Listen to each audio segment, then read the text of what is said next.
Salut à tous et bienvenue. Aujourd'hui, je vous propose de réaliser avec moi un granola super crunchy, méga protéiné et surtout très sain.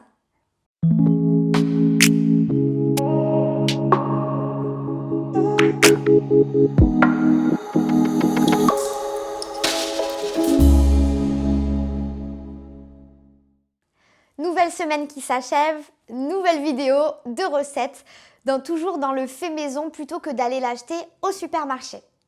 Comme d'habitude, je te le rappelle, si ce n'est pas déjà fait, je t'invite à t'abonner à ma chaîne. Et à la fin de cette vidéo, si ça t'a plu, n'hésite pas à mettre les pouces en l'air. Moi, ça me fait trop plaisir. C'est pas grand-chose, mais je kiffe. Donc, merci par avance. Alors, aujourd'hui, je vous propose donc de réaliser un granola maison. Ça reste relativement simple à faire. Ça reste une recette de base. Moi, je suis pas une grande folle des saveurs sucrées, en fait. Je suis plutôt du genre, même le matin, à manger salé. Mais c'est vrai que de temps en temps, un petit granola, ça fait plaisir. Mon homme en est fou. Il a acheté beaucoup les granolas à l'époque Bjorg, ce genre de choses. Et je trouve ça dommage parce que c'est hyper ludique à faire et on peut vraiment l'agrémenter selon nos goûts. Et puis, c'est beaucoup plus sain de le faire par soi-même. On sait qu'on ne met pas du sucre raffiné dedans. On sait vraiment ce qu'on va y mettre. On sait d'où viennent les produits. Et c'est vraiment plus intéressant, en tout cas à mon sens.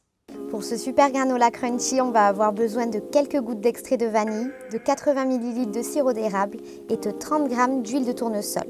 Également quelques pincées de sucre de coco, de 300 g de flocons d'avoine, une poignée de mangue séchée ou alors de fruits secs de votre choix et une tasse de noix de coco râpée.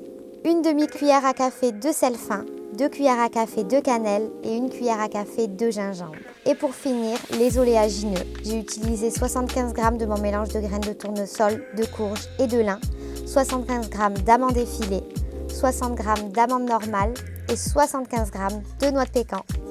Après avoir préchauffé le four à 160 degrés, on va mélanger dans un saladier le verre de noix de coco râpée avec toutes les épices et le sel.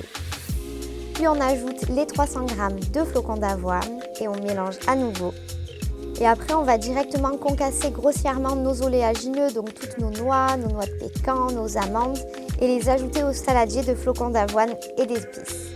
Puis dans une casserole, je chauffe à feu doux l'huile, le sirop d'érable et un peu d'extrait de vanille jusqu'à ce que le mélange soit bien liquide.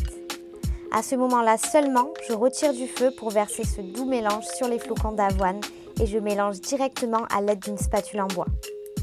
J'étale ensuite l'ensemble sur une plaque recouverte de papier sulfurisé, puis j'enfourne pour une quinzaine de minutes pour commencer. À l'issue de cette première cuisson, je sors mon granola en devenir du four et je remue le mélange délicatement.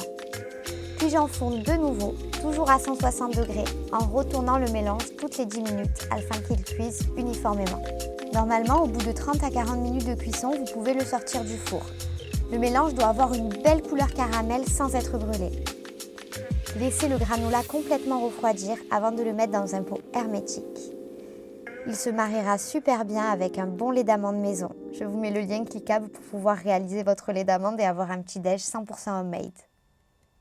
Et voilà, c'est tout pour notre granola maison qui est bien protéiné et bien épicé.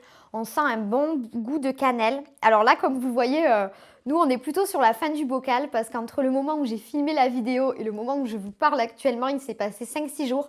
Donc mon homme s'est fait un plaisir de tomber le granola.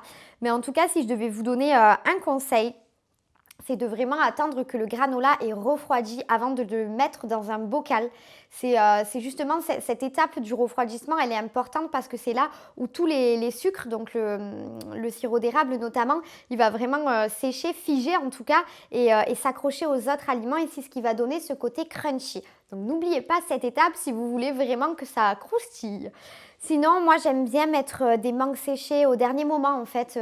Quand je prépare mon bol, j'aime bien mettre cranberry séché ou alors de la mangue séchée ou encore des graines de chia. Après ça c'est à vous de voir selon vos envies. Vous êtes assez grand pour le savoir.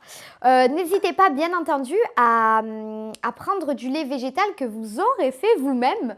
Si vous le souhaitez, il y a la vidéo du lait d'amande maison. Je vous mets le lien juste ici pour que vous puissiez réaliser votre lait d'amande et pouvoir l'accompagner de votre granola préféré.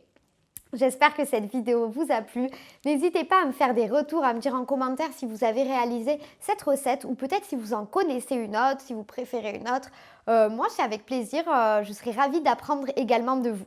Je vous fais de gros bisous. À très bientôt.